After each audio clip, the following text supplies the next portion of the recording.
de rentrée. Une rentrée qui est marquée, vous le savez toutes et tous, par un événement tragique.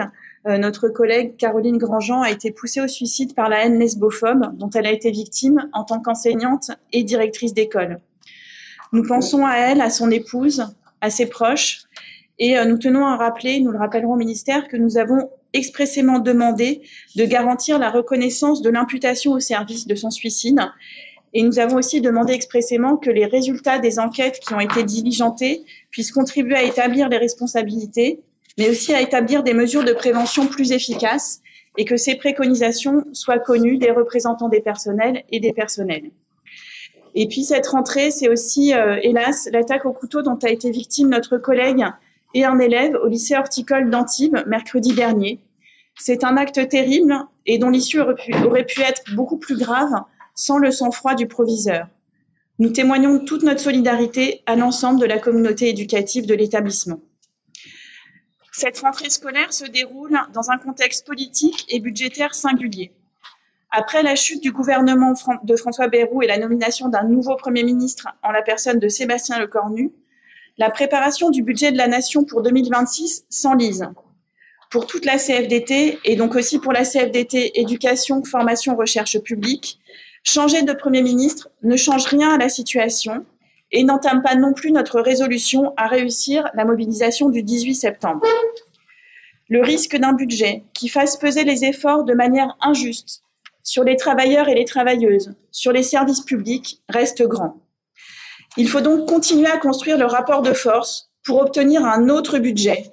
Ce que nous souhaitons, c'est un budget qui vise la justice sociale, la justice fiscale et qui prévoit les moyens budgétaires à la hauteur des missions de service public et des politiques publiques conduites, mais aussi un budget qui soit à la hauteur des défis de la transformation écologique et numérique à laquelle notre société fait face.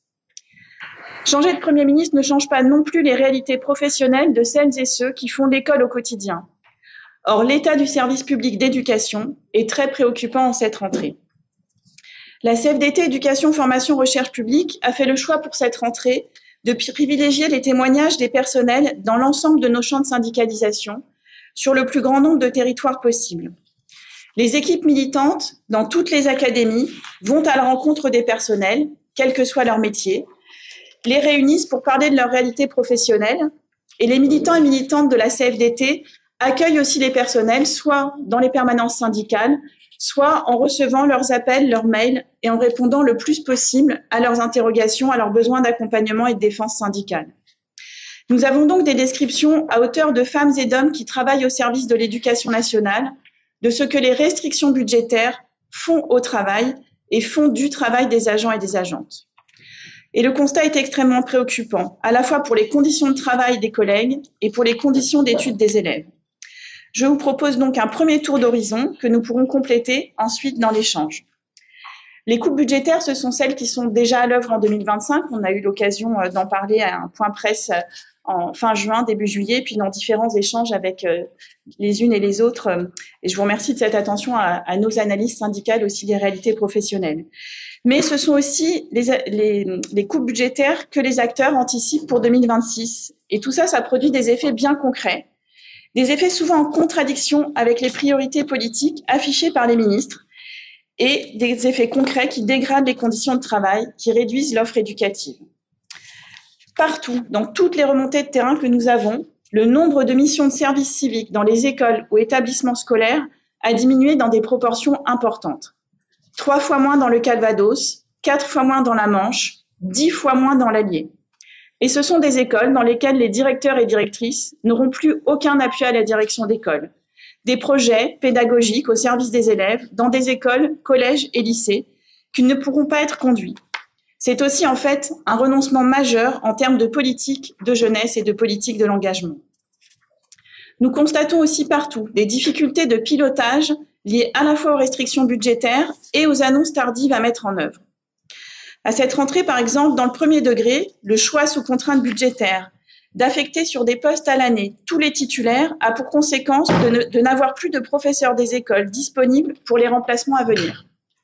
Quasiment partout, tous les professeurs des écoles titulaires qui sont sur des brigades de remplacement sur des îles sont déjà affectés à l'année pour pourvoir un poste dans une école. Mais la conséquence, c'est aussi le fait que les CDD, que les contractuels en CDD ne sont pas renouvelés ou pas affectés. Parfois, ils l'apprennent à la dernière minute, voire après avoir déjà effectué 2 journées d'enseignement, on leur annonce de but en blanc que c'est terminé, que ce n'est pas la peine de revenir le jeudi. Et par conséquent, en toute urgence aussi, il faut réaffecter des titulaires et des stagiaires. Dans un des départements, des professeurs des écoles stagiaires ont été rappelés le vendredi de la pré-rentrée pour apprendre que leur affectation changeait. Pour une entrée accompagnée dans le métier, pour une entrée dans le métier de qualité, on repassera, puisqu'ils ont donc, ils et elles, ont donc fait leur rentrée scolaire avec les élèves dans une école dans laquelle ils n'avaient pas pu effectuer la pré-rentrée et donc rencontrer leurs collègues. La faiblesse des enveloppes pour les frais de déplacement amène à annuler des réunions de rentrée ou à les reporter en visio exclusivement. Les personnels dont le métier suppose de se déplacer, nous pensons aux corps d'inspection, aux conseillers pédagogiques, aux personnels sociaux et de santé, aux psychologues de l'éducation nationale, au personnel RASEN. Tous ces personnels sont appelés à réduire leurs déplacements au risque de ne pouvoir exercer leur mission et en contradiction avec des priorités de politique publique. Nous pensons en particulier, par exemple pour les inspecteurs, à l'accompagnement des équipes enseignantes ou d'ailleurs au plus grand contrôle des établissements privés sous contrat. Nous pensons aussi au soi-disant grand plan pour la santé mentale, soi-disant parce qu'il n'est doté d'aucun moyen, ni du côté de l'Éducation nationale, ni du côté du ministère de la Santé, et aux conclusions des assises de la santé scolaire. Toutes ces politiques ont été annoncées après le schéma d'emploi, et ces politiques, santé scolaire, santé mentale ou inclusion, prévoient désormais de créer des postes de conseillers techniques, de référents santé mentale, de coordonnateurs de pôles d'accompagnement à la scolarité, mais sans aucun budget, sans aucun emploi dédié, délégué dans les académies pour y parvenir. Et par exemple, dans l'académie de Rennes, pour faire quand même, le choix a été fait en fin d'été de fermer des classes au-delà de ce qui avait été examiné en termes de carte scolaire dans les CDEN. Et donc, on ferme des classes pour financer des postes annoncés sans moyens pour les mettre en place. Dans certaines circonscriptions du premier degré toujours, pour pouvoir appliquer des injonctions venues tardivement du ministère, injonctions à sensibiliser avant le 15 septembre l'ensemble des professeurs des écoles sur le plan filles et mathématiques, sur le programme des VAR, des IEN n'ont trouvé d'autres solutions, entre guillemets, que de convoquer la veille pour le lendemain, voire en début d'après-midi pour le soir même, des professeurs des écoles à des réunions en soirée, après une journée de travail, sans aucun respect élémentaire d'un délai de prévenance, sans aucun respect non plus des principes pourtant affichés par le ministère en matière de conciliation entre vie professionnelle et vie personnelle.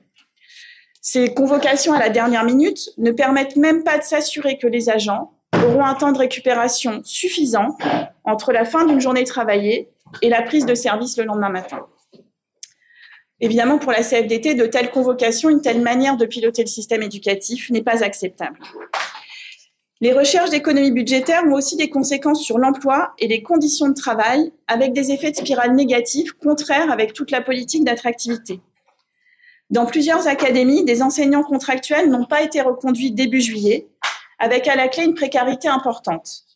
Ils et elles n'ont pas toujours pu avoir à temps les documents permettant de déclencher le versement des indemnités de chômage, et celles et ceux qui sont étrangers peuvent rencontrer des difficultés pour le renouvellement de leur titre de séjour en application de la funeste circulaire Retailleau.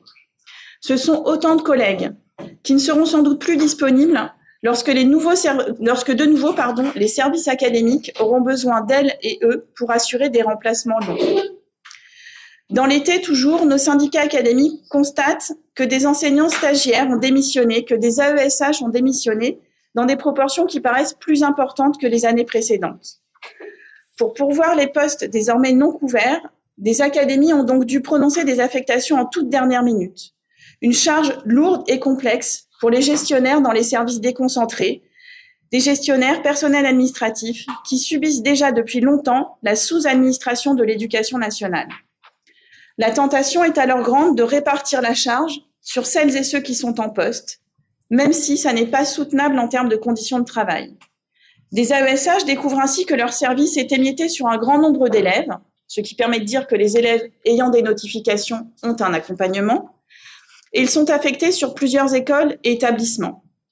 Cela génère un épuisement immédiat, une perte de sens conduisant des collègues à l'arrêt maladie, voire à leur tour à la démission.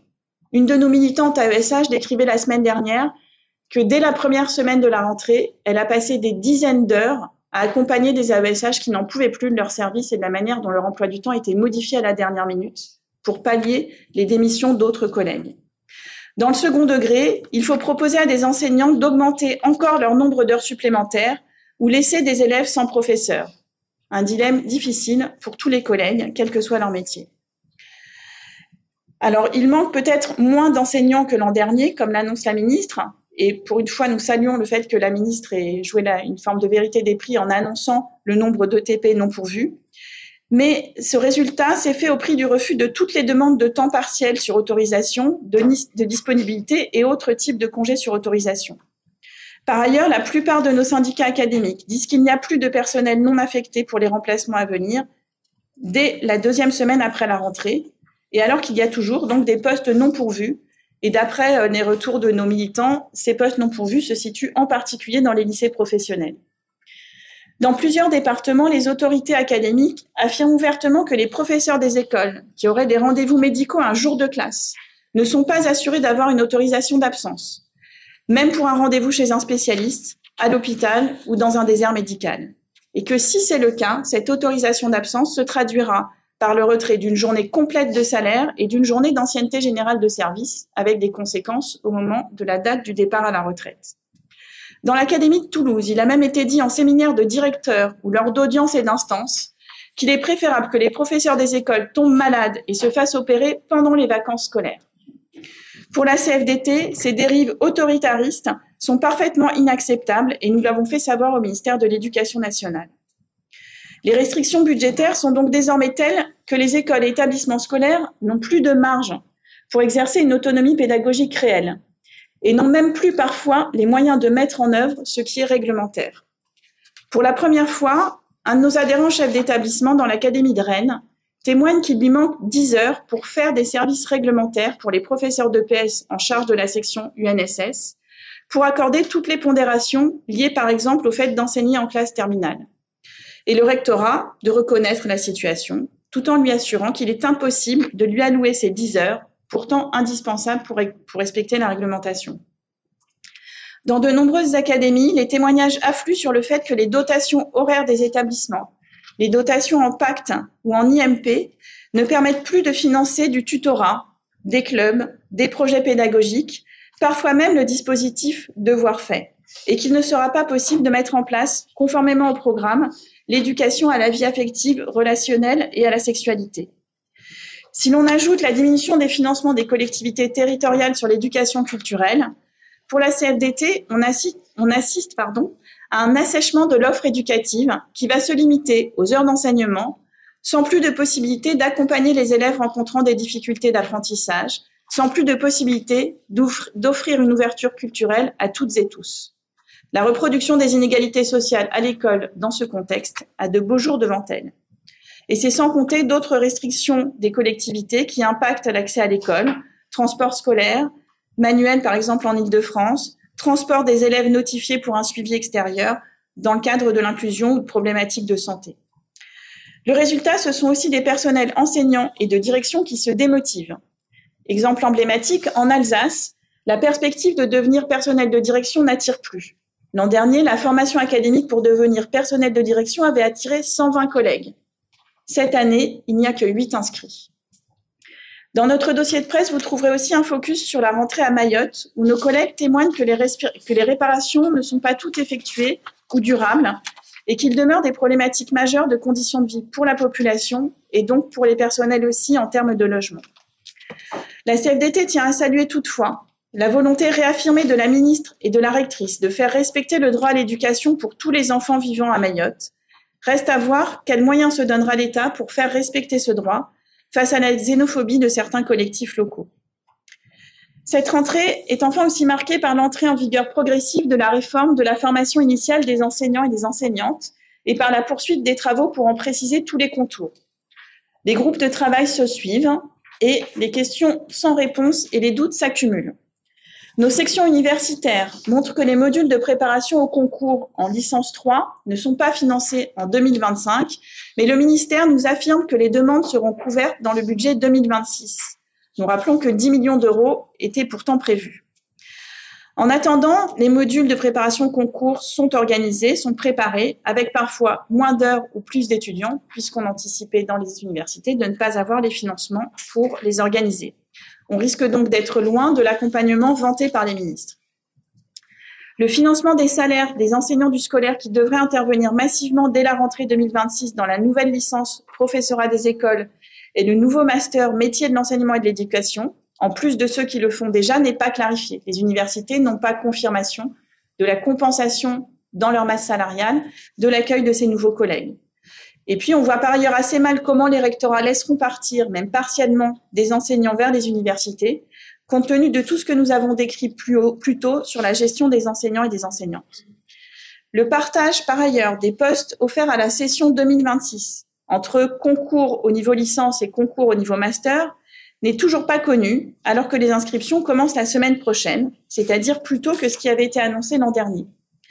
Les potentiels candidats et candidates devront donc s'inscrire sans connaître ni le nombre de postes offerts, ni l'implantation des masters. On peut craindre une nouvelle diminution du nombre d'inscrits et d'inscrites, loin des objectifs d'attractivité de la réforme, et nous faisons le pari qu'une année de plus, le ministère annoncera dans les semaines qui viennent une prolongation de la phase d'inscription au concours.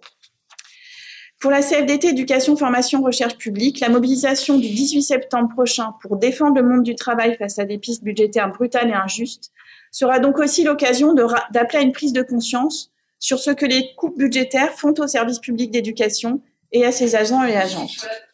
Depuis plusieurs mois, nous alertons les ministres successifs sur la nécessité de ne pas pratiquer la politique du rabot au prétexte de la baisse démographique. Des voix scientifiques, nous pensons en particulier à l'article coécrit par Julien Grenet et Élise Villery, Julien Grenet qui est interviewé dans notre prochain numéro à nos adhérents et dont vous trouvez des extraits dans notre dossier de presse, se joignent à nous et soulignent ce que la nation doit à ses jeunesses et l'intérêt social, démocratique et même économique à le faire. Compte tenu des récits de travail qui nous parviennent en cette rentrée, raboter encore, ce serait dégrader les conditions de travail et d'études. Raboter encore, c'est favoriser les risques psychosociaux, l'épuisement professionnel, c'est rendre les métiers de l'éducation encore moins attractifs, alors que le contexte démographique devrait permettre de faire d'autres choix. Et alors même aussi que le contexte démographique, c'est le vieillissement des professionnels de l'éducation et donc la nécessité, dans les années qui viennent, de recruter en masse. Et donc, raboter aujourd'hui pour la CFDT, c'est faire le choix d'une école au rabais et c'est raboter l'avenir, ce que nous refusons. Et nous appelons de nouveau nos collègues à se mobiliser massivement le 18 septembre. Je vous remercie. Et donc, évidemment, la parole est à vous pour des questions sur ces sujets, sur d'autres concernant l'éducation nationale. Et une bonne partie des membres de la commission exécutive de la Fédération sont dans la salle pour contribuer à répondre aux questions.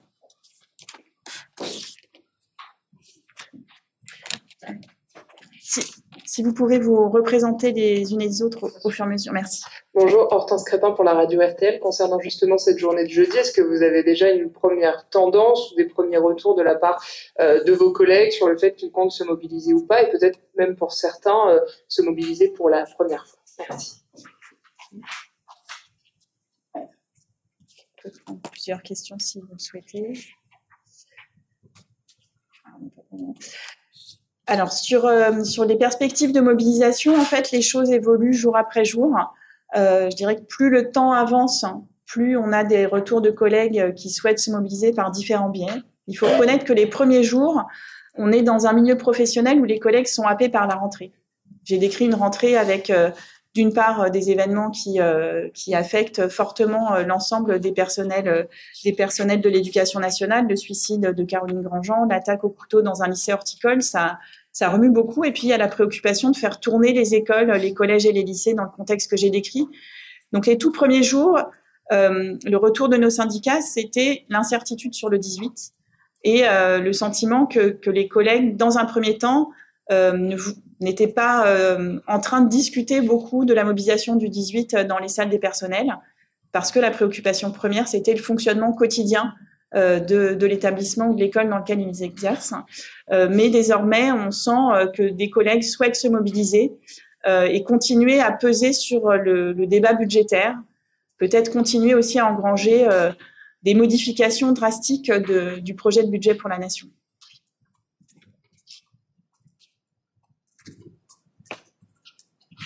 Oui, demain France Info.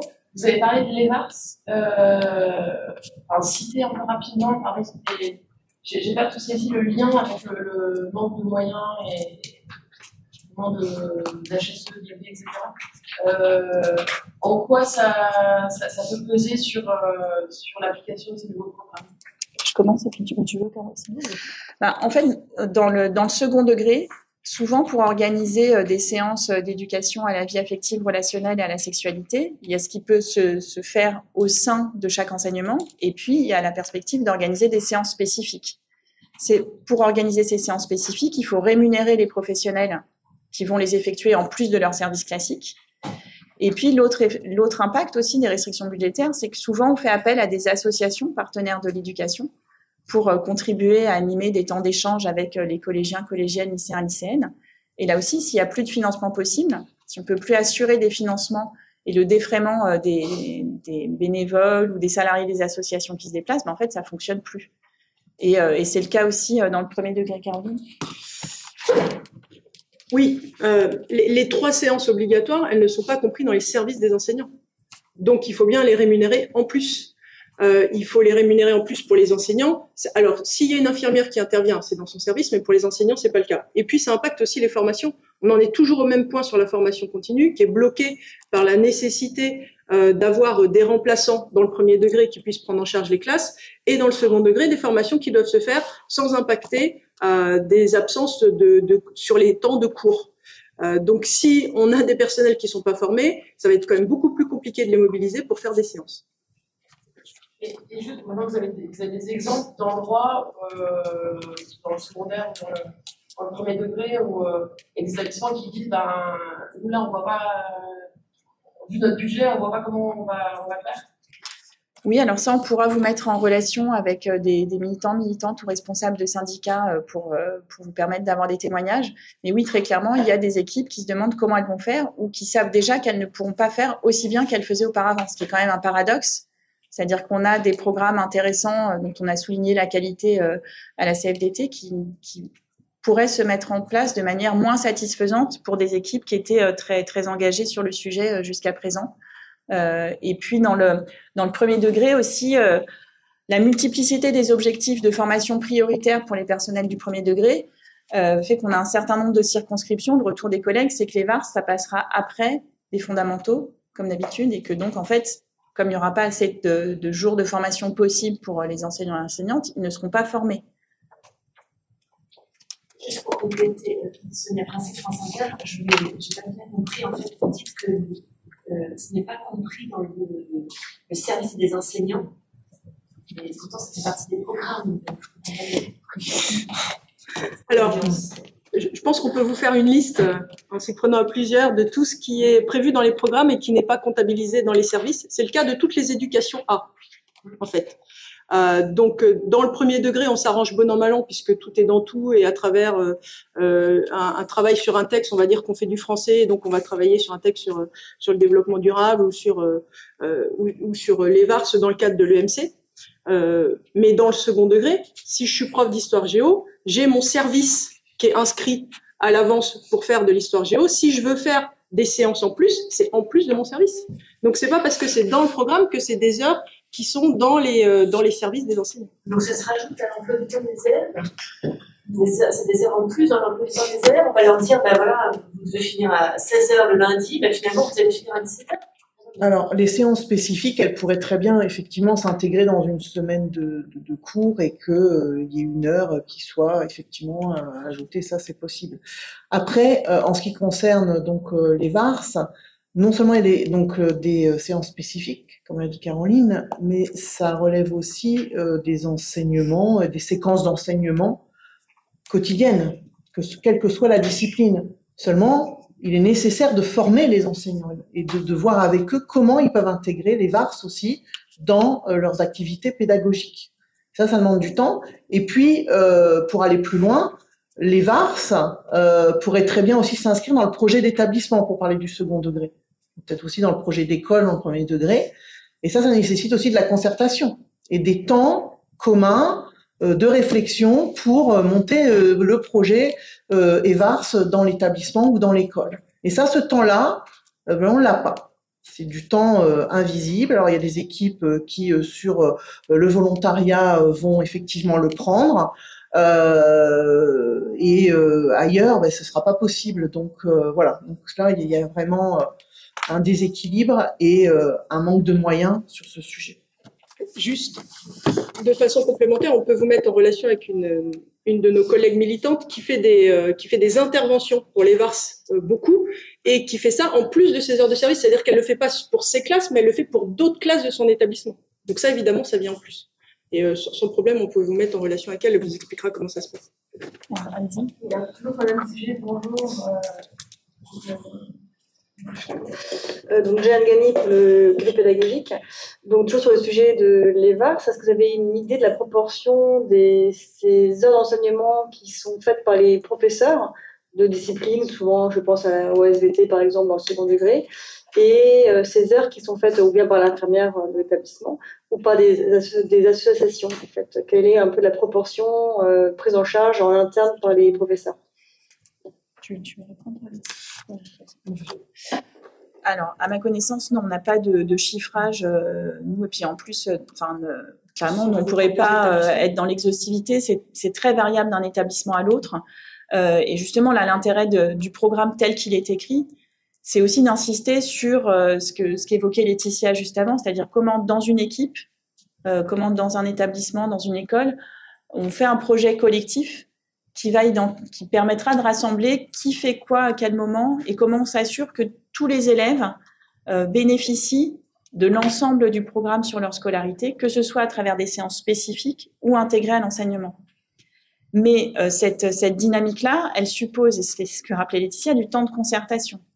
Temps de concertation qui n'est toujours pas vraiment reconnu ni organisé en termes d'organisation du travail, et qui devient de plus en plus difficile au fur et à mesure que tous les enseignants doivent prendre des heures supplémentaires pour faire fonctionner l'établissement. Puisque du coup, à force, si tout le monde court après le temps, ce qui tombe à l'eau, si vous me passez l'expression, c'est tout ce qui suppose du collectif. Et on pourrait développer, mais dans un contexte de tension sur le temps de travail, sur l'organisation du travail dans les établissements, nous, on est inquiets sur le prolongement de toute la dynamique qui vise à dire, pour lutter contre le harcèlement scolaire, pour prévenir le harcèlement scolaire, il faut que les adultes aussi travaillent ensemble et de la disponibilité d'esprit à consacrer aux élèves. Cette disponibilité d'esprit, elle est diminuée par l'intensification du travail via les heures supplémentaires, par l'intensification du travail qui est liée à l'alourdissement des programmes d'enseignement ces dernières années. Et là, le maître mot là, des retours de rentrée qu'on a, c'est que cette tension sur le temps de travail, sur l'organisation des établissements, elle est accrue par les contraintes budgétaires du moment. Et tout ce qui pouvait donner un peu de respiration dans les établissements scolaires tend à disparaître. Dans la salle, il y a aussi des militants qui pourront témoigner directement, des militants fédéraux, que dans les établissements dans lesquels ils travaillent, il y a des projets qui ne pourront plus se faire parce qu'on ne peut plus financer des voyages scolaires, aider des familles à financer des voyages scolaires, et parce qu'on a annoncé aux enseignants que s'ils voulaient organiser un voyage, désormais, il faudrait qu'ils payent leur voyage à eux. Voilà, c'est parce qu'il n'y a plus de financement suffisant ni sur le budget de l'établissement, ni par les collectivités locales. Alors, il y avait Marie-Christine, et puis ensuite... Alors, est-ce que ça marche? Oui. Bonjour, Marie-Christine Corbier des Échos. Je voudrais votre regard sur les nouvelles modalités annoncées de contrôle continu au lycée, sur deux choses. Sur déjà l'annonce, le fait que Elisabeth Borne dise il y a des notes qui compteront pour Parcoursup et d'autres qui compteront pas, et tout ça, ça doit se mettre en place d'ici aux vacances de la Toussaint. Et deuxième volet, qu'est-ce que vous pensez de l'idée de mettre en place une commission ad hoc un peu sur le système des jurys du bac pour relever les notes si on constate dans un établissement qu'il y a un prof qui met 5 points de moins à tout le monde. C'est la proposition qu'a faite vendredi le SNPDEN. J'aimerais votre avis aussi là-dessus. Merci. Alors, sur cette annonce qui a été faite de façon unilatérale, le ministère nous a quand même reçu pour nous expliquer ce qu'il voulait faire. Enfin non, même pas reçu, ça s'est fait par téléphone la semaine avant la pré-rentrée. Ce projet d'évaluation au lycée sur le contrôle continu, il existe depuis que le contrôle continu est rentré dans le baccalauréat. Donc, c'est pas une nouveauté. Ce qui a été demandé, c'est de faire des adaptations pour choisir les notes qui vont compter. Ce que le ministère annonce, c'est diminuer la pression sur ces évaluations qui se font tout au long de l'année et choisir vraiment celles qui sont importantes. Notre analyse là-dessus, c'est nous, on n'est pas opposé à ce que les collègues continuent leur réflexion sur ce projet d'évaluation en contrôle continu. C'est même nécessaire qu'ils le fassent en équipe. Le problème, c'est le moment où c'est annoncé et le délai imparti qu'on leur donne pour le faire. C'est un travail qui est au long cours et qui doit se faire sur tout au long de l'année. Donner une date couperée à la Toussaint, alors qu'il y a toute la gestion de la mise en route de l'établissement à la rentrée et de la prise en charge des élèves, ça nous paraît inacceptable en termes de conditions de travail, eu égard au contexte qu'on vous a décrit jusqu'à maintenant. Donc on n'est pas opposé sur le fond, c'est un travail, au contraire, c'est un travail nécessaire. Après, on s'interroge sur l'objectif qui est de diminuer la pression. Si on dit ça va être 4 ou 5 grands contrôles dans l'année sur lesquels va être basée la note qui va compter pour Parcoursup et pour le bac, est-ce que vraiment ça va être de nature à faire baisser la pression sur les évaluations qu'ont avoir les élèves? Voilà.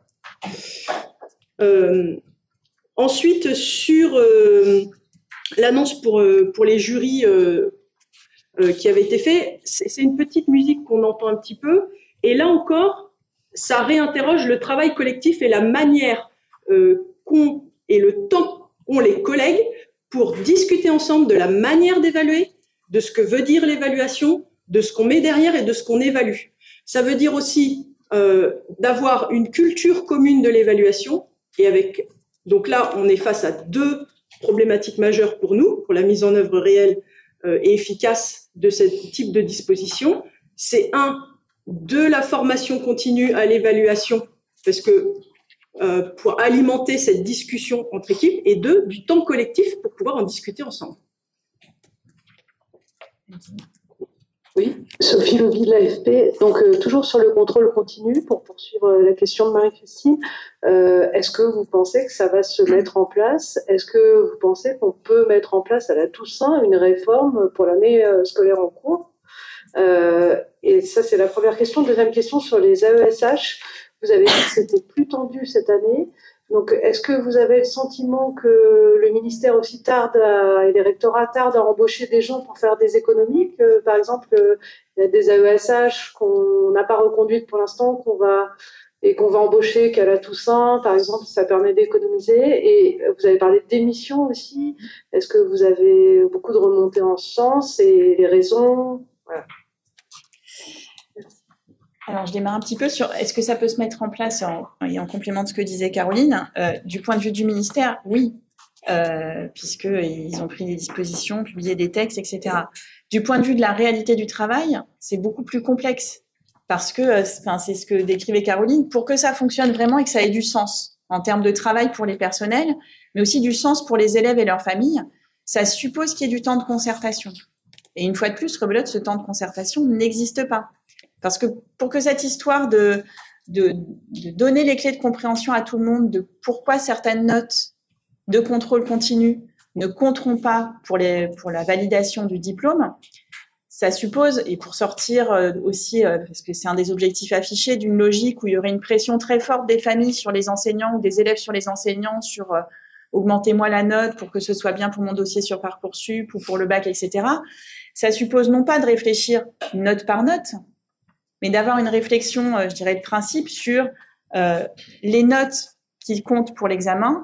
Il faut que ce soit des notes qui soient révélatrices de la maîtrise atteinte par les élèves au cours de son cursus.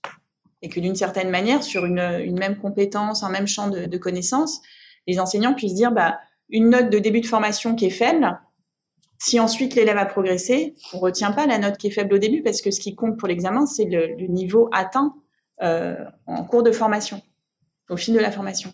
Et ça suppose du temps, ça suppose aussi de réfléchir à comment on structure les évaluations tout au long de la scolarité, etc. Et une fois de plus, ce temps-là n'existe pas. Donc, oui, le ministère pourra dire que ça se met en œuvre. Est-ce que ça a du sens dans la réalité du travail? Ça, c'est moins certain dans ce temps-là. Et ça va être, dans un premier temps, très variable d'un établissement à l'autre. Et c'est là qu'il y a aussi l'importance à la fois du pilotage pédagogique par les chefs d'établissement dont beaucoup nous disent que quand même là, ça commence à faire beaucoup de changement de dernière minute à impulser auprès des équipes et que c'est pas la position la plus confortable pour piloter un établissement, surtout quand dans le même temps on peut plus financer des projets qui avaient cours et qui étaient source de motivation aussi bien pour les enseignants que pour les élèves. Et donc ça va être aussi très variable selon qu'on est dans un établissement où il y a des équipes enseignantes qui ont l'habitude de discuter de l'évaluation, d'avoir un regard a posteriori sur les évaluations, etc. ou pas. Et ça, c'est très différent d'un contexte de travail à l'autre. Sur votre question sur les AESH, puis je vais passer la parole à Florence Dubonnet qui suit de près le sujet. Il y a un sujet qui est commun à tous les contractuels. Tous les contractuels dont le métier est d'intervenir auprès des élèves, soit en tant qu'enseignant, enseignante, conseillère principale d'éducation, les AESH aussi. Oui, on a des syndicats qui nous ont remonté cette année que des contractuels en CDD n'avaient pas eu dès la fin juin, début juillet, la confirmation qu'ils seraient toujours en contrat l'année suivante et que du coup, ils étaient payés aussi en juillet et août. Donc, on a le retour cette année de ce que nous on dénonce, c'est-à-dire une logique d'intermittent de l'éducation nationale. Et très clairement, pour économiser 2 mois de masse salariale, parce que les budgets sont contraints. Le risque derrière ça, enfin les risques, ils sont triples.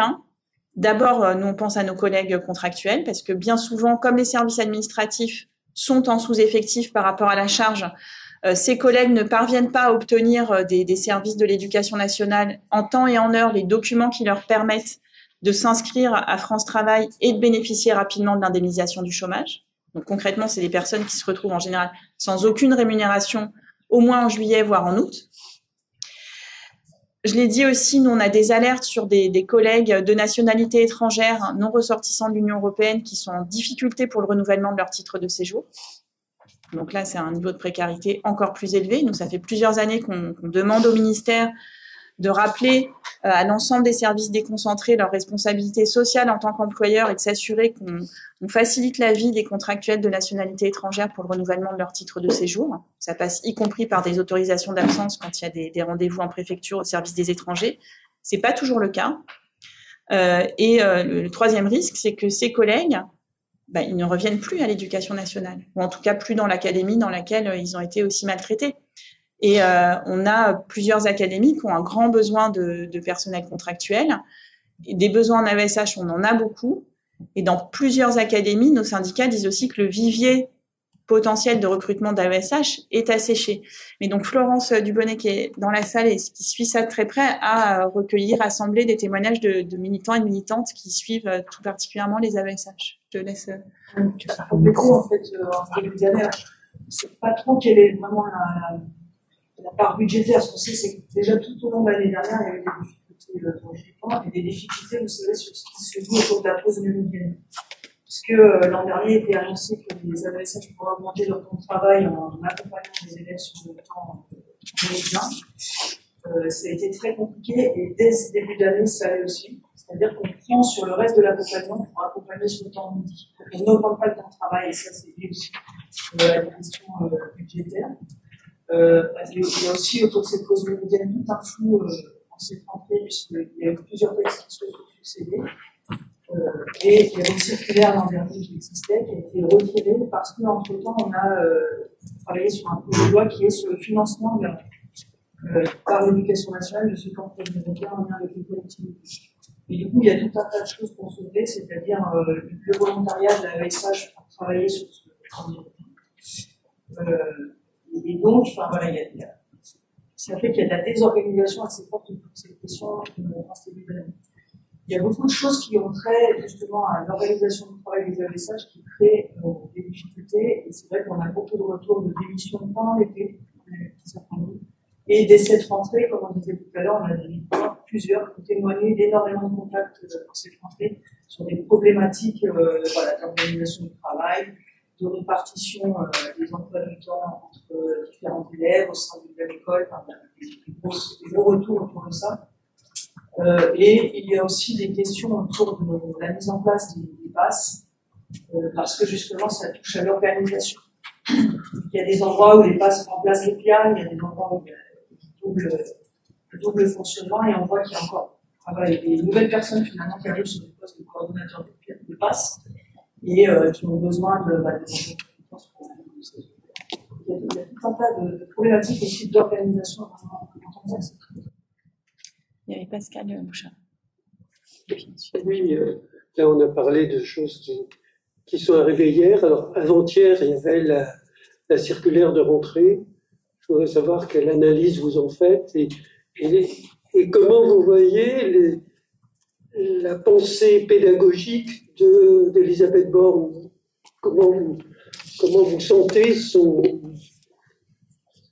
sa sensibilité, son écoute sur les questions de pédagogie? Alors, sur la circulaire de rentrée, effectivement, c'était avant-hier et c'était en même temps au moment où c'était le début des vacances scolaires.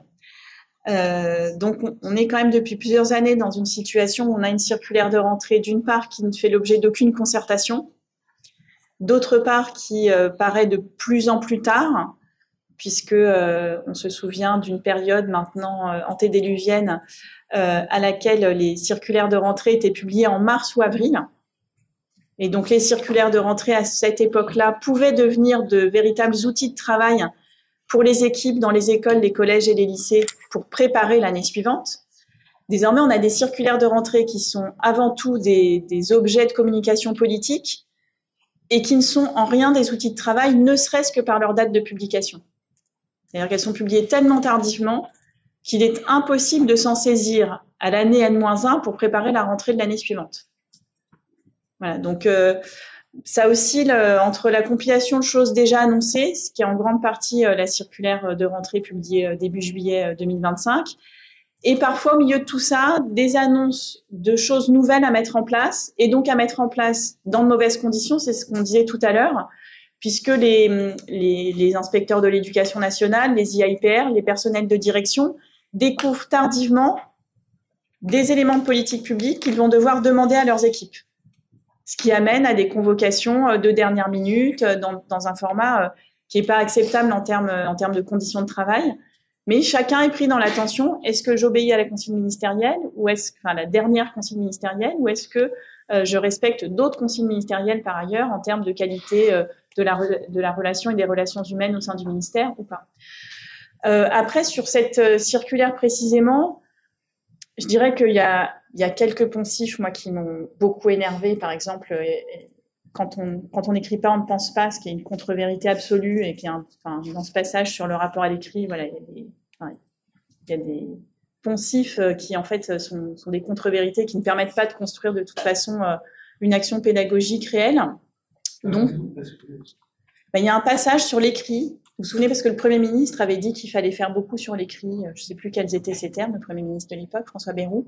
Et donc, il y a un passage de la circulaire, je n'ai plus les termes exacts parce que je n'ai pas mémorisé, mais qui, grosso modo, revient à dire que une société sans écrit et des personnes qui n'écrivent pas ne pensent pas, ce qui est juste totalement faux. Faux au regard de nos vies à chacun et chacune, mais aussi clairement pas documenté par la recherche scientifique, et notamment toute la recherche anthropologique, ethnologique sur les sociétés préhistoriques et les sociétés sans écriture, ou parfois qu'on a longtemps pensé sans écriture et qui en fait avaient des systèmes d'écriture. Mais bon, bref. Donc voilà, une circulaire de rentrée de l'éducation nationale avec ce type de contre-vérité, c'est quand même pas génial, hein, surtout que il n'y a pas eu de concertation, mais on a pu l'avoir un tout petit peu avant, c'est-à-dire 48 heures pour commentaire. Donc, moi, j'avais pris le temps de signaler que ça, c'était juste pas possible d'écrire ça. Donc, bon, voilà. Pour nous, c'est un objet de communication politique et pas un outil de travail. Donc, ça s'appelle circulaire, mais ça pourrait être aussi bien un dossier de presse, en fait. Hein. Ensuite, sur la sensibilité d'Elisabeth Borne sur les questions pédagogiques, ce qui est compliqué, c'est que dans les échanges bilatéraux que nous avons eus avec elle, nous, on l'a trouvée très à l'écoute. Quand on a interpellé sur justement la densité des programmes d'enseignement, sur la contradiction entre l'écriture des programmes d'enseignement, de certains documents d'accompagnement et les objectifs d'école inclusive. Donc là-dessus, on l'a senti très à l'écoute, revenant vers nous pour nous demander pourquoi on affirmait ça, quelle était notre lecture, etc. Mais ensuite, qu'est-ce qu'elle peut en faire ? Et quelles consignes différentes de celles données par ses prédécesseurs elle souhaite donner à la DGESCO, ça c'est une autre question.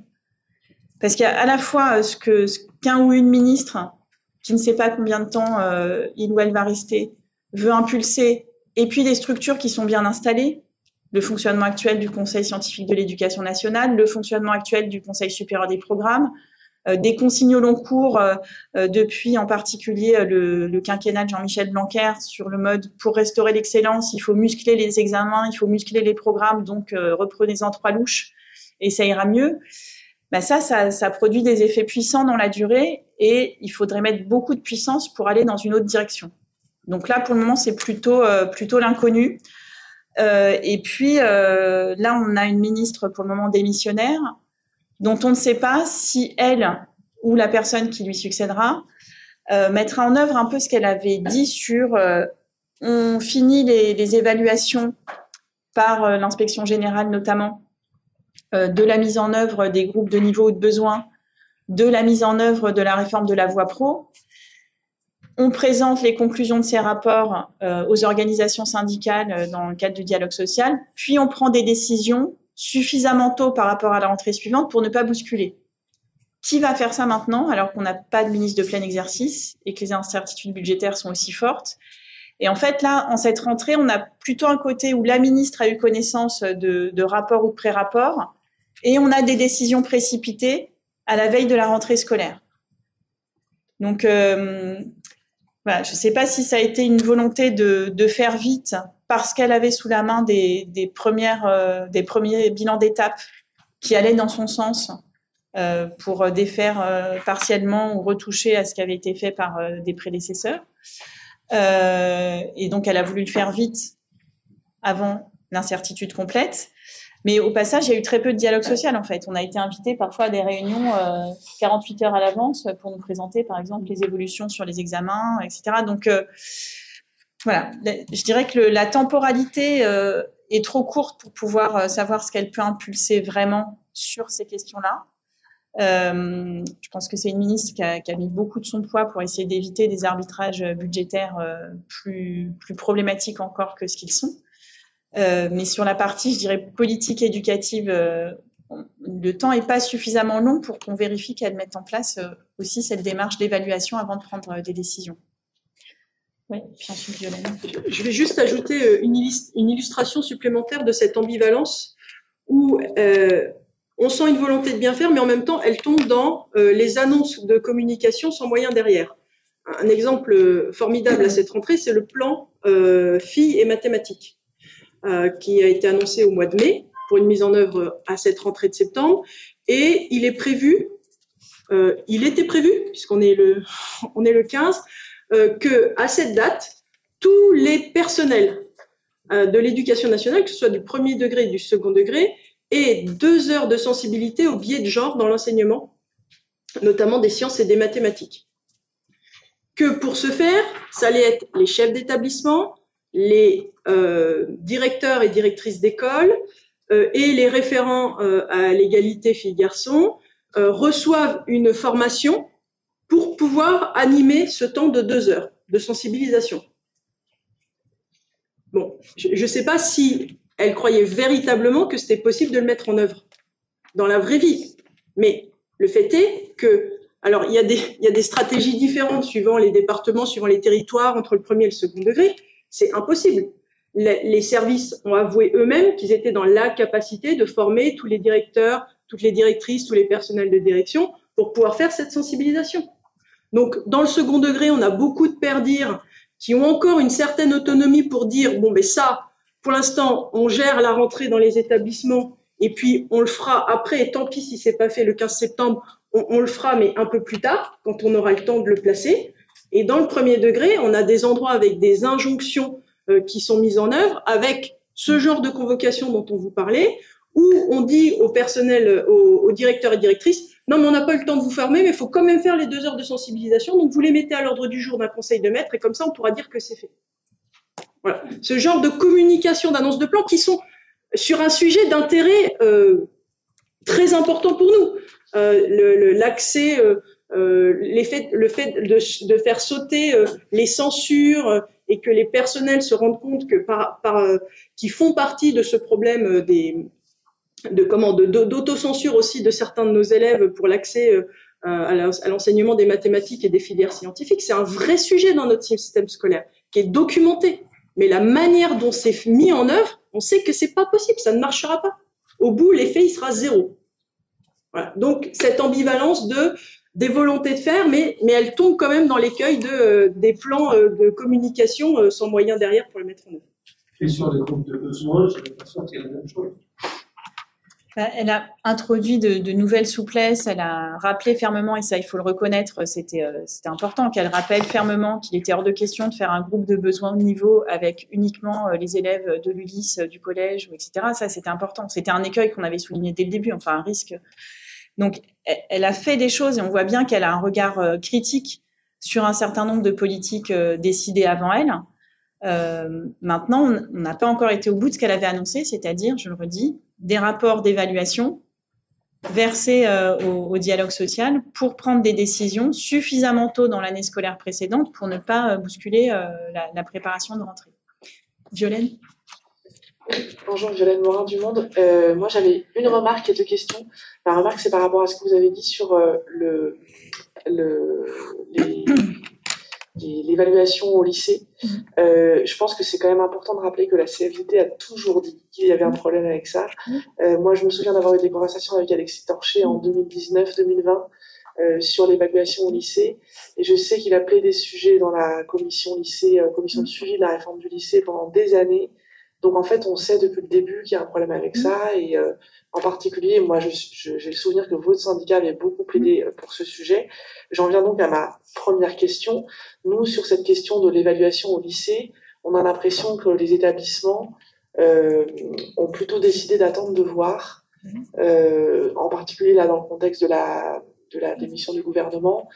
Et ça rejoint un constat qui a été fait par un autre syndicat, le SNP2N, sur le fait que les personnels de l'éducation nationale, en particulier les chefs, mais qui rejoignent en fait un phénomène déjà présent chez les enseignants depuis plusieurs années, ont tendance à ne plus vraiment tenir compte en fait de ce qui leur est dit, dans la mesure du possible, de faire un peu à leur sauce, en disant de toute façon les ministres vont et viennent, voilà.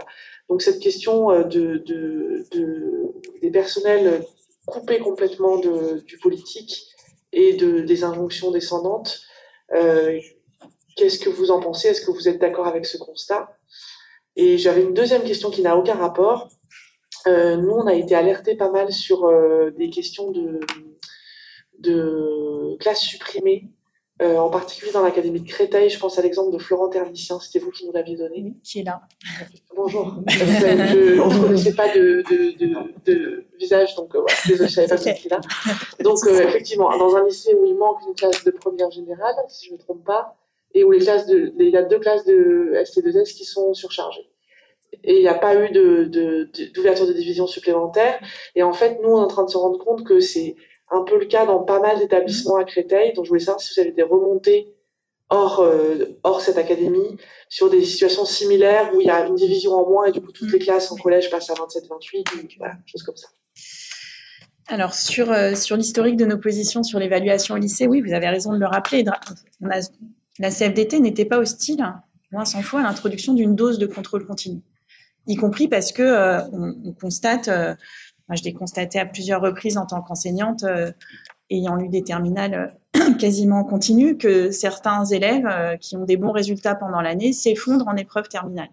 Et que c'est quand même un échec collectif que d'annoncer à ces élèves que la seule solution, c'est de refaire une année complète de terminale. Parce que concrètement, c'est comme ça que ça se passait. Maintenant, on avait dit aussi que pour que ça fonctionne et pour que cette évolution de l'évaluation soit acceptée et comprise par tout le monde, il fallait que les enseignants aient du temps pour travailler le projet d'évaluation. Ce temps-là, on n'a jamais eu. Et on avait fait des propositions, y compris d'avoir une semaine intersemestre qui permette aux équipes pédagogiques de travailler sur la question, après avoir fait un travail, je dirais, principiel que j'évoquais tout à l'heure, et ensuite de regarder sur les résultats des élèves, etc. Mais cette réflexion-là n'a jamais eu lieu. En fait, d'une certaine manière, là, on a une constante, pour le coup, de politique conduite par Jean-Michel Blanquer, c'est-à-dire que on énonce des choses et on ne se soucie pas de la manière dont ça se traduit en termes de travail réel. Donc, on annonce, et puis le travail réel qu'il faudrait pour que ça se passe bien, on ne permet jamais qu'il soit organisé. Donc, ça, enfin, Je dirais que sur le côté ensuite, parce que ça déroule sur votre question suivante, des collègues qui attendent de voir la suite plutôt que de s'engager. Ça date pas de la rotation des ministres depuis 2022, en fait. Ça a commencé avant, et ça a commencé très fort, en particulier en 2017. Pourquoi en 2017? Parce que, et là aussi c'était une expression chère à Alexis Torchet, on a eu une forme de créationnisme 2017. Rien n'était bon avant 2017. Et depuis 2017, tout aurait été merveilleux. Donc, des politiques éducatives dans lesquelles les enseignants et les enseignantes et les personnels de direction s'étaient impliqués dans les années qui ont précédé ont été arrêtées net. Je m'étais engagée dans l'histoire des arts et dans l'éducation culturelle. Stop. On peut même remonter en fait avant, au quinquennat Sarkozy. Je m'implique dans tous les dispositifs qui permettent d'en finir avec les orphelins de 16 heures. Puis au bout de 2 ans, ça coûte un pognon de dingue, donc ça s'arrête. Bon, quelle équipe va vouloir ensuite remettre de l'énergie à s'impliquer dans des relations partenariales avec des associations du territoire pour organiser des clubs, etc., des ateliers? Pas grand monde en vérité. Parce qu'en fait, à force, ça fatigue de faire, et puis à l'arrivée d'un nouveau ministre ou d'une nouvelle décision du même ministre, ça s'arrête. Donc en fait, nous, assez vite, dès 2018-2019, on a commencé à dire que l'embrayage était cassé. À partir du moment où on a un ministre qui a fait des circulaires aussi précises disant que moi, Jean-Michel Blanquer, j'informe tout le monde qu'il est important de circuler dans la salle de classe quand on fait cours, et il signe lui-même cette circulaire, enfin, c'est quand même un mépris total pour le professionnalisme de tout le monde. Parce que personne n'y avait pensé avant lui, c'est bien connu, il fallait une circulaire publiée au bulletin officiel de l'Éducation nationale. Donc, il y a eu toute cette période-là. Enfin, il y a quand même beaucoup de choses qui ont été défaites tout de suite en 2017. Par exemple, dans les écoles, il y avait le démarrage et l'installation du dispositif plus de maîtres que de classe. Du jour au lendemain, en divisant les classes de CP en REP+, et en diminuant drastiquement le nombre d'élèves dans les classes de CP puis de CE1, on a absorbé tous les plus de maîtres que de classe. On a absorbé aussi tous les moyens supplémentaires que la présidente ministre Najat Vallaud-Belkacem avait positionnés pour assurer le remplacement des professeurs des écoles pour qu'ils puissent partir en formation continue. Tout ça, ça a été asséché en 2 mois. En 2 mois, c'était fini tout ça. Donc forcément, ensuite, quand on veut appeler les collègues à travailler en équipe, ça devient un peu plus compliqué. Et puis évidemment, la période du Covid a aussi été un grand moment de rupture totale de l'embrayage entre le ministère et les collègues, parce que ordre contre ordre, faire, défaire, c'est toujours travailler, mais ça épuise quand même. Donc les collègues ont appris, oui, à prendre une forme de distance et de se dire, il y a l'écume, on va essayer plutôt de regarder ce qui est structurant et structurel. Mais c'est très, très problématique, parce qu'on a quand même un système éducatif qui est confronté à des transformations majeures. On a évoqué la question démographique, ça posera des questions drastiques en termes de maillage territorial, de maintien d'une offre éducative publique sur le territoire. On a les transformations numériques, on a la transformation écologique, etc. Tout ça, on n'y travaille pas suffisamment en vérité. Et puis, à force d'être dans les à-coups de nouvelles annonces, aussi petites soient-elles, puisqu'effectivement, Elisabeth Borne n'a pas fait d'annonces tonitruantes, mais voilà, Caroline y revenait, il y a des annonces qui, malgré tout, sont d'abord de la com, et ensuite, les moyens pour faire, on ne les a pas vraiment. Enfin, les psychologues de l'éducation nationale, les AS, les infirmières scolaires, les médecins scolaires, à qui on annonce coup sur coup un grand plan santé mentale et des assises de la santé scolaire sans aucun moyen pour faire, et dans le même temps, on leur dit surtout ne vous déplacez pas trop, parce qu'on ne pourra pas rembourser vos frais de déplacement. Enfin, l'écart entre ce qui est annoncé et le réel, il est tel que on va s'occuper du réel, en fait. On ne va pas s'occuper des annonces ministérielles, parce que ça ne fait vraiment aucun sens. Mais en fait, c'est très grave, parce que ça veut dire qu'on a un ministère qui a tendance à estimer qu'il suffit de faire une circulaire pour changer le réel, alors que, en fait, les collègues, eux, ils vivent le réel, et les circulaires, si elles sont en totale déconnexion, comme vous disiez, si on peut faire autrement, on essaye de faire autrement. Mais on atteint des points de rupture qui sont pour nous problématiques. Et problématiques aussi parce que nos collègues, ils sont d'une part attachés à la qualité de ce qu'ils font pour les élèves et pour leur réussite. Ils sont attachés aussi au respect des principes de la fonction publique et de comment est censée fonctionner une administration d'État. Donc ça les met quand même face à des contradictions, des conflits de loyauté qui sont quand même majeurs. Ça, c'est pas très bon pour l'attractivité, pour l'envie des collègues de rester dans leur métier ou de s'impliquer dans leur métier. Moi, depuis 2 ans, je rencontre des adhérents qui sont inspecteurs, inspectrices, personnels de direction, qui sont parfois directeurs ou directrices d'écoles académiques de la formation continue, qui n'en peuvent plus. Donc la rupture avec l'encadrement, elle se creuse, elle s'approfondit, et c'est très problématique. Et ça fait plusieurs années qu'on dit que c'est très problématique. Quand on a des inspecteurs et des inspectrices qui nous disent « Moi, maintenant, je fais juste ce qu'on me demande et pas plus ». Et d'ailleurs, quand je me suis déplacée dans des établissements ces derniers temps, je n'ai jamais passé autant de temps avec des personnels de direction qui me demandaient comment partir de l'éducation nationale. C'est quand même très inquiétant. Voilà. Et ça, on l'a fait remonter au ministère, évidemment, parce que nous, notre méthode, c'est rencontrer les collègues, s'appuyer sur les rencontres que toutes nos équipes syndicales ont avec des collègues et l'analyse syndicale qui en est faite, et de parler de ces réalités de travail au ministère. Pour le moment, on ne voit pas de changement de manière de faire des politiques éducatives qui permettraient de résoudre ça. Ensuite, sur les classes qui ferment, donc il y a effectivement l'exemple que Florent avait cité de son lycée. Florent, tu corriges si je me trompe, mais la mécanique, c'était, on a des changements des flux d'orientation dans l'établissement, moins d'élèves qui vont vers une première générale et davantage vers la première technologique. Du coup, on ferme une première générale, mais avec pour effet d'augmenter le nombre d'élèves dans les premières générales restantes. C'est toujours la même mécanique, hein. Il manque pour faire bien, donc on alourdit pour ceux qui sont là. Et en même temps, on n'ouvre pas la section qui irait bien dans la filière techno. Donc, on accroît aussi le nombre d'élèves dans les classes de la filière techno. Tout ça pour économiser 20 heures dans la DSG, me semble-t-il, de mémoire. Pour une fois que j'ai la mémoire des chiffres, c'est pas mal.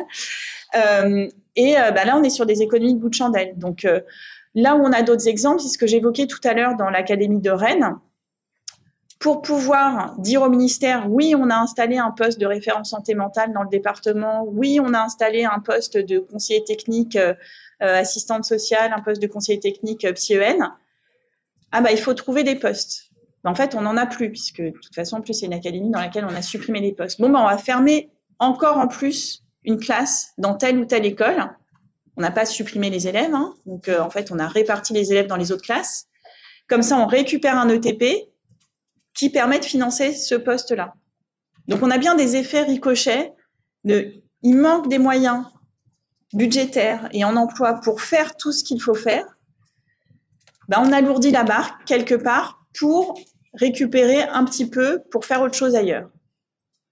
Voilà. Et donc, c'est pas satisfaisant parce qu'en plus, ça génère des augmentations d'effectifs qui peuvent être problématiques. Le lycée dans lequel Florent enseigne est un lycée dont le collège est classé éducation prioritaire, enfin c'est une cité scolaire, le collège est éducation prioritaire, voire éducation prioritaire renforcée, ça je sais plus la carto, et accueille des élèves qui sont de manière assez importante issus de milieux défavorisés. On a beaucoup amélioré leurs conditions d'études et de leurs perspectives de réussite. Et en Bretagne, ces fermetures de classes, elles sont intervenues tard dans l'été.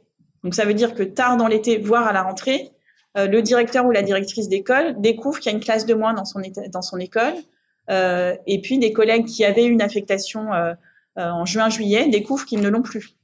C'est aussi tout ça que ça génère. Donc après, on se demande pourquoi les personnels ont l'impression de ne pas être bien traités en termes de ressources humaines. Ça alimente aussi cette désaffection des collègues pour la manière dont l'institution les traite. Et pour répondre à la question très précisément, on a d'autres exemples sur Versailles, avec des secondes générales et technologiques à 37 élèves, par exemple. Ils sont poussés jusqu'à 37 élèves. Donc, on peut vous mettre en relation. Merci. Et sur la mobilisation des équipes, en fait, sur le contrôle continu, on a des équipes des établissements qui en avaient fait un point dans le projet d'établissement, pour qui c'était important, qui s'étaient beaucoup impliqués à la mise en place du contrôle continu, parce c'était un choix d'établissement, ça faisait sens avec les besoins de leurs élèves, pour donner une vision de la progression des élèves. Donc, eux, ils vont se mobiliser cette année sur cette demande. D'autres équipes ont fait le choix de se mobiliser sur d'autres mesures, et je suis pas sûre qu'on ait beaucoup d'équipes qui arrivent à se mobiliser sur l'ensemble des mesures qui sont proposées. C'est un peu comme ça que ça se joue aussi. Par rapport aux effectifs dans les établissements, ce qu'on voit aussi par les retours qu'on a eus, c'est que dans certains établissements, on peut avoir des hausses d'effectifs et pas les moyens qui vont avec, tout simplement. Donc, c'est-à-dire que lorsqu'on perd quelques élèves, on vous enlève une vingtaine d'heures, mais quand vous en gagnez, il n'y a pas les moyens qui vont avec. Voilà. Deux petites questions complémentaires. Alors, la première, concernant les ESH, vous avez parlé du volontariat sur les pauses méridiennes. Est-ce que vous pourriez peut-être préciser comment ça se passe, justement, cette prise en charge? Est-ce que enfin, voilà, comment ça se passe? Autre chose, vous avez évoqué la question des sujets que vous aimeriez traiter, mais là, où le temps manque. Donc là, il y a cette question dans les annonces des formations sur l'IA. Je voudrais savoir justement qu'est-ce qu'il en est, quel retour vous avez sur les formations des enseignants de ce sujet, leurs demandes, leurs besoins. Et c'est tout ce qui me vient en tête. J'avais un troisième point, mais je l'ai plus. Si ça me revient, je vous dirai. Je vous remercie. Merci. Alors, sur les AESH, je redonnerai la parole à Florence, mais initialement, on avait un texte, enfin, à un moment de l'histoire sur la pause méridienne, on a eu un texte qui prévoyait, on avait beaucoup insisté pour que ce mot apparaisse dans le texte, qui prévoyait que les AESH devaient exprimer leur volontariat pour travailler sur la pause méridienne, à la prise en charge d'un enfant. Parce que derrière, il y a des questions très clairement, de temps de pause dans la journée de travail, de conditions de travail, etc. Et puis, il y a eu des évolutions législatives et réglementaires qui ont amené le ministère à revoir ce texte. Et on est aujourd'hui dans un état des textes qui ne nous paraît pas suffisamment protecteur pour nos collègues. Mais c'est ce que disait Florence, elle va y revenir, pas non plus protecteur pour les enfants, parce qu'une fois de plus, comme il n'y a pas plus d'AESH, forcément, enfin si on en recrute davantage, mais il y a beaucoup d'enfants à suivre, à la fois plus d'AESH, mais en même temps une difficulté à avoir suffisamment d'AESH pour couvrir les besoins. En fait, nous, on a constaté plein de fois dès l'an dernier que là où il y avait prise en charge sur la pause méridienne, c'était pas du plus, mais ça se faisait au détriment de l'accompagnement sur le temps de classe. Donc, voilà, ça pose vraiment des problèmes importants. Et puis, on a aussi, nous, parce qu'on a, enfin, voilà, on a conduit à plusieurs reprises des enquêtes auprès de nos collègues AESH. Beaucoup de collègues AESH, compte tenu de la faiblesse des rémunérations et du fait qu'elles sont confrontées à du temps incomplet subi, imposé, en fait, elles ont souvent un deuxième emploi. Donc, quand on vous change votre emploi du temps de manière unilatérale, ou votre lieu d'affectation de manière unilatérale sans délai de prévenance, bah, éventuellement, c'est compliqué de maintenir l'autre emploi. Et donc, de maintenir au global une rémunération plus satisfaisante pour vivre. Et donc, c'est aussi ça qui peut pousser des collègues à la démission. Et ça, c'est particulièrement problématique et c'est là aussi un sujet sur lequel on avait beaucoup alerté le ministère. Florence, en complément aussi. J'ai posé la question sur la pause méridienne, comme effectivement, ça peut se faire au détriment de l'accompagnement sur les heures de cours. En fait, qui décide? Vous parlez de décision unilatérale. En fait, c'est qui va décider à quelle priorité, sur quel moment? Pause méridienne versus cours. Florence, je te laisse. Au niveau de l'organisation du travail de l'AESH, comme le PIA, après, effectivement, il y avait une circulaire qui avait été discutée avec les organisations syndicales il y a un an. Cette circulaire a été retirée. Et elle posait effectivement la question du volontariat. Et c'était aussi la circulaire, au départ, elle était en miroir à la promesse de la ministre sur l'augmentation des temps de travail. Vous savez qu'ils avaient ça en tant que travail limité, comme des rémunérations limitées aussi. Il y avait une promesse quelque part d'augmentation du temps de travail qui s'est organisée. Après, il y a la question de la soutenabilité de la semaine et de la journée, parce que des enfants jusqu'à 7h sans discontinuer, c'est complexe. Il y a des questions de pause aussi sur le midi. Donc, on a redemandé que des textes soient reposés, qui clarifient clairement ces deux points, notamment le volontariat, et puis de ne pas se substituer à l'accompagnement scolaire des enfants. Notamment en plus parce que ces temps de pause méridienne, c'est des recommandations de la FNDH, mais ça n'est pas une notification.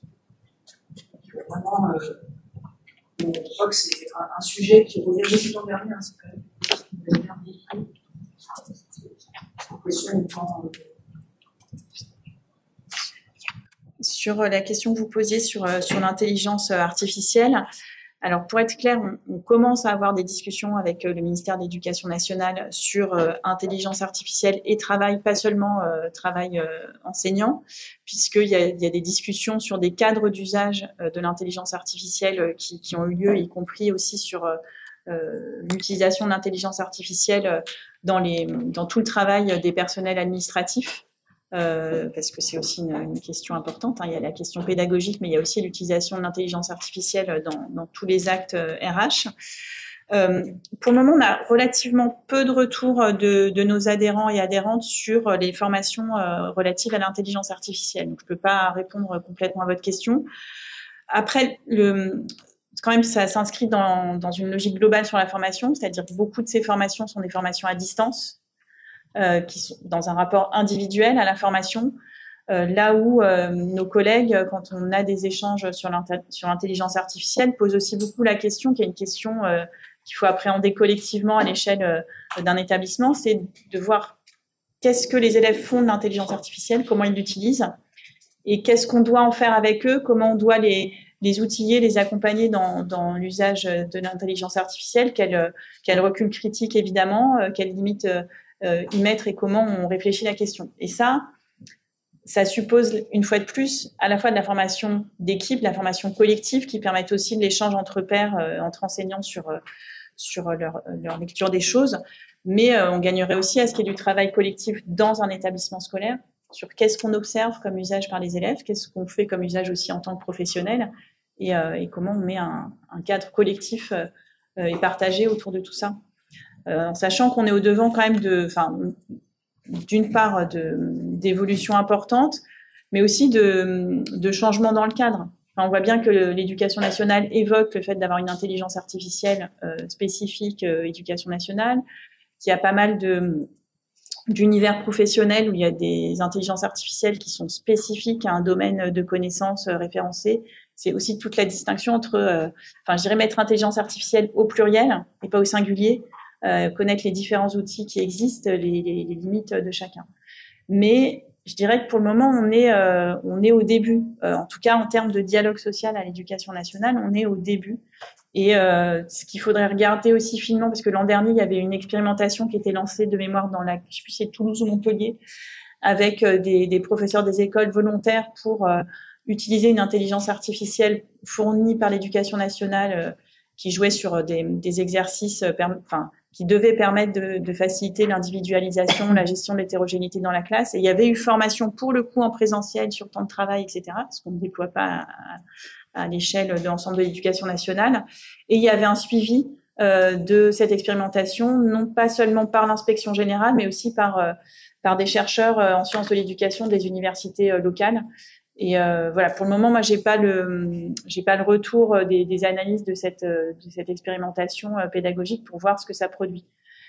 C'est plutôt une démarche intéressante dans l'esprit, mais voilà, il faudra voir d'une part quels résultats en tirent les inspecteurs, les collègues concernés, les chercheurs et chercheuses qui ont suivi et qui suivent et qui accompagnent, et qu'est-ce qu'on en fera ensuite de manière générale ou pas.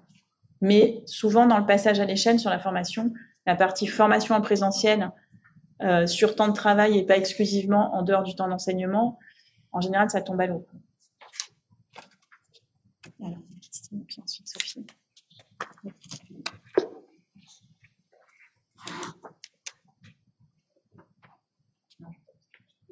Ça s'est branché. Non, c'est pas grave, je vais parler fort. Je voudrais revenir sur ce que disait Violaine sur les fermetures de classe. Et cette fois, pas seulement sur le second degré, mais sur le premier degré. J'ai des retours, en l'occurrence encore dans l'académie de Créteil, de fermetures sèches qui n'étaient pas du tout envisagées en juin et qui se découvrent comme ça, enfin, qui se trouvent à l'arrache, comme disent les gens qui sont concernés. Est-ce que vous avez des témoignages d'actions comme celle-là ailleurs que dans l'académie de Créteil? Oui, alors super, ça marche plus. Oui, très clairement, on a des témoignages ailleurs, puisque j'évoquais le cas de l'Académie de Rennes, où il y a eu plusieurs fermetures de classes de dernière minute fin août, voire début septembre. et notamment pour pouvoir mettre en œuvre une autre politique publique qui est celle de l'installation de référents santé mentale, de conseillers techniques, psychologues de l'éducation nationale ou conseillers techniques de assistantes sociales. Donc en gros, on a des rectorats qui ferment des classes pour récupérer des ETP sous plafond d'emploi pour pouvoir mettre en œuvre une politique publique non financée. En gros, on vous dit il faut créer tel poste, mais on vous donne aucun moyen supplémentaire pour faire. Donc, on vous implante une nouvelle mission, un nouveau rôle, mais vous vous débrouillez pour faire. Et ailleurs, Karen?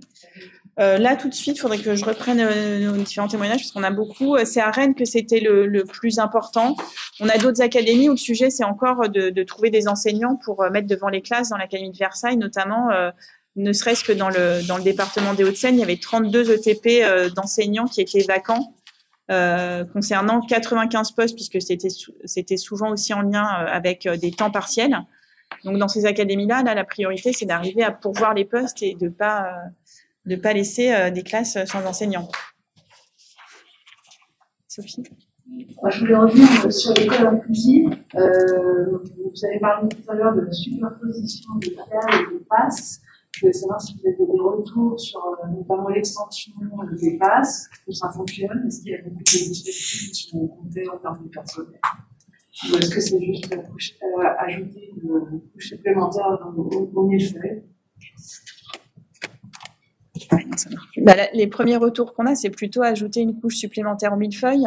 Maintenant, ce qui est marquant aussi, y compris dans les témoignages qu'on commençait à avoir à la fin de l'année dernière, c'est que les PASS ne sont pas du tout organisés de la même manière partout. Et puis, déjà, même les PIAL ne fonctionnaient pas de la même manière partout. Et l'articulation entre les deux aussi, pour le moment, c'était assez disparate. Donc, pour le moment, on n'a pas de retour exhaustif sur le sujet. Je ne sais pas si Laetitia, Jean-Marc et Florence, vous voulez préciser. Alors, ça marche pas.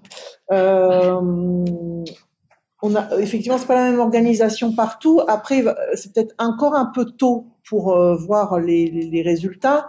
En ce qui concerne les PASS, il faudra qu'on soit attentif sur l'articulation avec le médico-social, puisque normalement, il y a un personnel médico-social qui est là pour pouvoir échanger avec les familles et puis conseiller aussi les équipes. Donc, c'est un début. Il faudra certainement aller plus loin. Et puis après, il y a aussi la question par rapport au PIAL, au PASS, la question, là peut-être Florence pourra en parler aussi, c'est la question de l'affectation des AESH. C'est-à-dire qu'il y a un coordonnateur PIAL qui faisait ce travail. Notre préoccupation, notre inquiétude, c'est dans le cadre du PASS, est-ce que ce coordonnateur sera toujours présent ou est-ce que ce seront les coordonnateurs PIAL donc médico-social et enseignement spécialisé qui devront mener cette tâche, qui est une tâche énorme en termes de temps. Donc ça voudrait dire qu'ils n'auraient plus le temps de mener correctement leur mission de conseil et de réponse aux familles et aux équipes. Je ne sais pas si Jean-Marc et Florence veulent compléter. En fait, les PASS, ça peut être une solution à une attente forte de la part des collègues qui est d'avoir des niveaux d'intervention rapides, y compris pour des élèves qui ne sont pas reconnus en situation de handicap par la FDPH ou qui sont en voie de l'être potentiellement. Et donc cette dimension-là était intéressante, notamment sur un rapprochement avec des professionnels du médico-social intégrés au PASS. C'était l'esprit de ce qui avait été fait dans les départements qui étaient préfigurateurs l'an dernier, notamment dans le département de l'Aisne, où ils avaient pris soin dès la conception de leur projet, puisque chaque département avait la possibilité de concevoir son propre projet, de ne pas lier PIAL et PASS. C'est-à-dire que de ne pas de garder de manière distincte la gestion des AESH qui étaient assurés par les PIAL et d'avoir une structure PASS qui ait ses propres missions et qui soit en capacité de la mener. Or, ce qu'on voit, et ce qu'on commence à voir, c'est qu'à certains endroits, dans les fameux 500 passes qui sont rajoutés cette année, il y a des endroits où les piales disparaissent. Alors, soit sont intégrés avec les moyens nécessaires au pass. À la limite, c'est pas un problème si la mission de gestion des emplois du temps des AESH reste assurée par une personne ou plusieurs personnes spécifiques, comme c'était le cas avant dans le PIAL, ça c'est pas un souci. Mais on voit d'autres choses. On voit aussi des endroits où on rajoute la mission au pass, qui du coup, parce qu'on sait la masse de travail que ça représente, les difficultés qui sont posées par la mutualisation à ceux qui sont coordinateurs dans les PIAL, ou coordinatrices. Et donc, on risque de faire perdre sa vocation au pass si l'essentiel du temps des personnes qui sont dans les passes consiste à s'assurer de la gestion correcte des emplois du temps des AESH. Donc là, il y a une vraie difficulté. Et alors, je ne saurais plus situer où, mais il y a même un endroit où, en fait, on a supprimé le PIAL, on a rajouté les missions du PIAL au pass, et on n'a pas transféré les personnes qui avant assuraient le PIAL, qui fait que, en fait, le pass se retrouve à récupérer la mission du PIAL sans même avoir... il y a une perte d'expérience et de compétences de la part des personnes qui avant assuraient cette mission dans le PIAL et qui avaient une professionnalité spécifique sur le sujet. Donc on intègre une nouvelle mission au PASS qui dévoie la mission initiale du PASS, et en plus on y met des personnes qui n'ont pas l'expérience de cette gestion, donc ça complique complètement la gestion, et ça remet en cause le bien fondé les missions initiales de ce nouveau dispositif, qui pour nous a du sens. Ça correspond à des demandes qu'on avait formulées dès le début avec Papendiaï, quand on avait commencé à travailler sur l'acte 2 de l'école inclusive.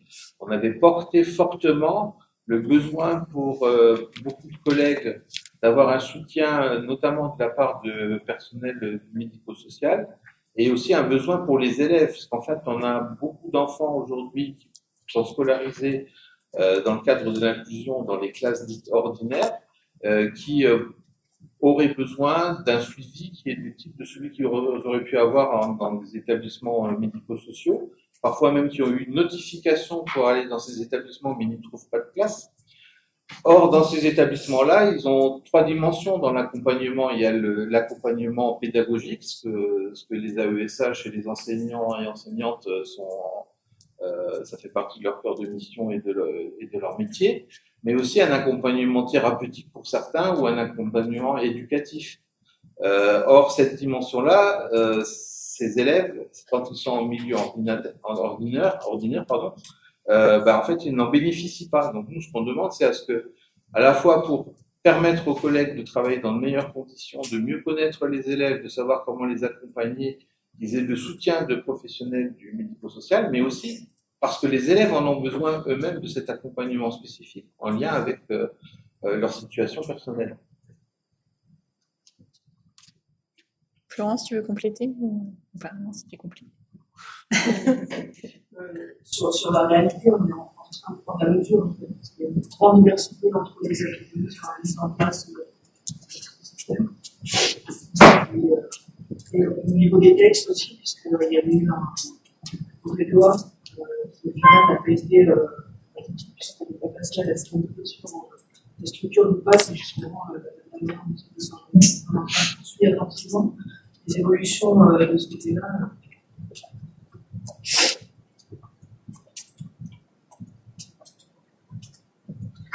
Est-ce qu'il y a d'autres questions? Oui. Juste une petite, pardon, ouais, pas de souci. Qui devient un peu routinière. Vous l'avez rappelé, on a des ministres démissionnaires dans le contexte où on connaît l'identité du Premier ministre et donc quelques indices sur sa politique. Est-ce que vous préféreriez garder Elisabeth Borne en place, que vous connaissez le personnage et son équipe, ou vous souhaiteriez changer de... C'est une question super compliquée, d'une part parce qu'elle ne nous appartient pas en tant qu'organisation syndicale, et puis nous, à la CFDT, on ira discuter avec le ou la ministre qui sera désignée. Disons que ce qui est certain, c'est que la trop forte rotation des ministres est un problème. Voilà, Parfois, on a eu beaucoup de stabilité avec une politique éducative qui ne nous allait pas du tout et c'était un problème. Mais là, on a un rythme de rotation des ministres qui est tel que c'est compliqué. Alors en même temps, ça nous donne une position particulière parce que il y a quand même eu des moments ces dernières années où c'était nous qui tenions l'histoire dans des échanges avec les cabinets de ministres, voire avec les ministres. C'est nous qui savions d'où venait telle politique éducative, où on en était plus que les équipes politiques, ce qui est problématique en soi. Donc je dirais on verra bien. Après, en plus la question de qu'est-ce qui est utile pour les personnels et pour le système éducatif, c'est d'avoir un ou une ministre qui peut peser aussi sur des arbitrages. Alors, il y a eu un contexte politique où sans doute Elisabeth Borne était en capacité de le faire et on l'a vu sur certains dossiers, y compris qui sont pas éducation nationale au sens strict, mais qui sont plus en lien avec l'enseignement supérieur et la recherche, qui est aussi dans son périmètre en lien avec le ministre Philippe Baptiste. Maintenant, est-ce que ce contexte politique perdure même avec le changement de Premier ministre? Moi, j'en sais rien. Et est-ce qu'elle conservera ou pas cette envie? Est-ce que aussi c'est jouable pour un Premier ministre qui annonce une rupture de garder plein de ministres de l'ancien gouvernement? Enfin, tout ça, c'est super compliqué. Ce qui est certain, c'est que, je dirais là, dans la période d'incertitude qui est devant nous, c'est que avoir trop longtemps des ministres démissionnaires, c'est pas bon pour les décisions structurelles à prendre. Et surtout, si on n'arrive pas à avoir un autre cap budgétaire, ou qu'on a un budget trop tardivement, si on se retrouve de nouveau avec une période en service votée, ou si on continue dans des coûts budgétaires qui produisent ce qu'on a décrit en termes de difficultés de fonctionnement et de difficultés de travail, ce sera pas bon pour l'école et ses personnels. C'est un peu la seule certitude, pas super réjouissante dans la période. Ce qu'on observe avec intérêt, c'est ce que j'évoquais tout à l'heure aussi, c'est que nous ne sommes plus les seuls à dire que à ne pas investir dans le système éducatif, on se met des bâtons dans les roues pour la suite. Et c'est vrai que un certain nombre d'articles d'économistes et de chercheurs sur les enjeux de dépenses d'éducation, on pense aux notes de l'Institut des politiques publiques, c'est important pour verser au débat. Parce que forcément, entre le contexte budgétaire et l'état des finances publiques du pays, d'une part, et d'autre part, la baisse démographique, la tentation est grande de se dire on rabote et c'est tranquille. Sauf que maintenant, il n'y a pas uniquement les organisations syndicales et pas uniquement la nôtre qui disent non, c'est pas possible. Ça fait plusieurs mois qu'en CSA ministériel, on dit qu'il faut saisir la baisse démographique comme un levier pour améliorer et les conditions d'encadrement des élèves et les conditions de travail des personnels. Et pour nous, c'est pas seulement une question, il y a la question du nombre d'élèves par classe, mais il y a aussi la question du nombre d'adultes dans les écoles, dans les établissements, dans le système éducatif, pour accompagner les élèves dans toutes les dimensions de leur scolarité. Alors pour le moment, là, ce qu'on constate en cette rentrée, c'est plutôt une éducation réduite aux acquets, c'est-à-dire on sert les horaires réglementaires disciplinaires, on commence à avoir du mal à servir la réglementation aux enseignants, ce qui est quand même, moi j'ai jamais vu ça, et notre collègue chef d'établissement de l'Académie de Rennes qui nous dit ça, c'est un collègue qui est personnel de direction depuis longtemps. Il dit c'est la première fois que ça lui arrive de ne pas avoir assez d'heures pour assurer des services réglementaires aux enseignants. Il assure des emplois du temps réglementaires aux élèves, ça c'est fait, mais au-delà de ça, il n'y a rien. Et quand au-delà de ça, il n'y a rien, ça veut dire qu'on manque aussi de temps d'enseignants, de personnel d'éducation, que ce soit des CPE ou des AED, des AESH, mais aussi de personnel sociaux et de santé pour accompagner les élèves dans leur scolarité. Et ça va manquer en particulier aux élèves les plus fragiles ou qui connaissent des accidents de la vie. Voilà. Et donc ça, pour nous, c'est préoccupant. Je vous remercie pour ces nombreuses questions. Et puis, on est disponibles les uns et les autres pour répondre à des questions, à des interviews si vous le souhaitez.